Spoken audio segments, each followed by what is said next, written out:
Ini adalah konsep kota kreatif menurut Landry dan Bianchi.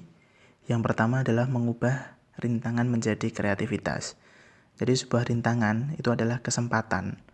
Rintangan dapat menjadi bahan pemikiran kreatif dengan menganalisisnya secara kritis dan imajinatif, sehingga menghasilkan sesuatu penemuan solusi sebagai hasil pemikiran kreatif. Jadi rintangan itu tidak hanya menjadi penghalang, melainkan juga pendorong untuk menghasilkan pemikiran kreatif. Yang kedua adalah menciptakan lebih banyak lagi individu-individu kreatif.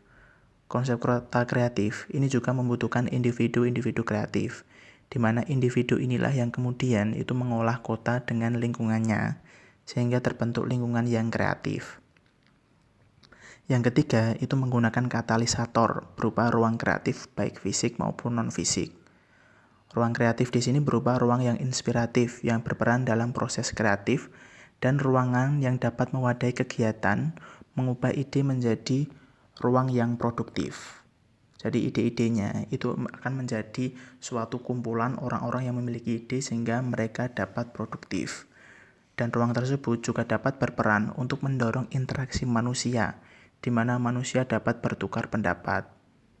Dan contoh ruang fisik itu dapat mewadahi kegiatan kreatif dan menarik.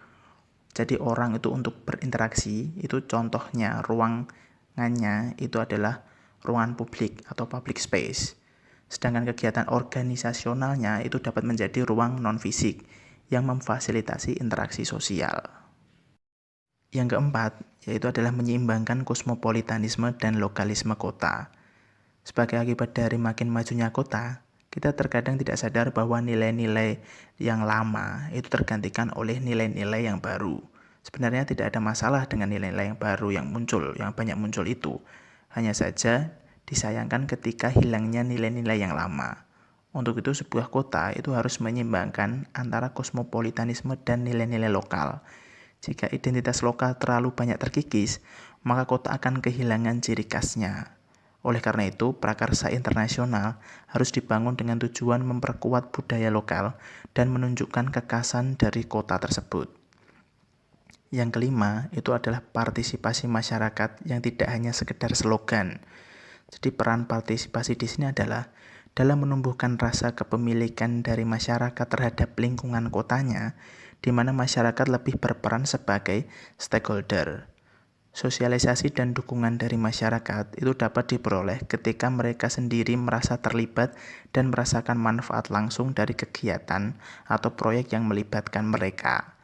Hal ini dilakukan untuk menumbuhkan rasa kepemilikan dan kesadaran bahwa sebuah kota akan berhasil jika masyarakatnya juga berhasil. Yang keenam, itu adalah penyediaan layanan dan infrastruktur yang baik. Untuk menunjang perencanaan kota, dibutuhkan adanya layanan dan infrastruktur yang baik, sehingga kelangsungan kegiatan di dalam kota tersebut itu dapat terjaga, apakah itu kegiatan kreatif atau bukan.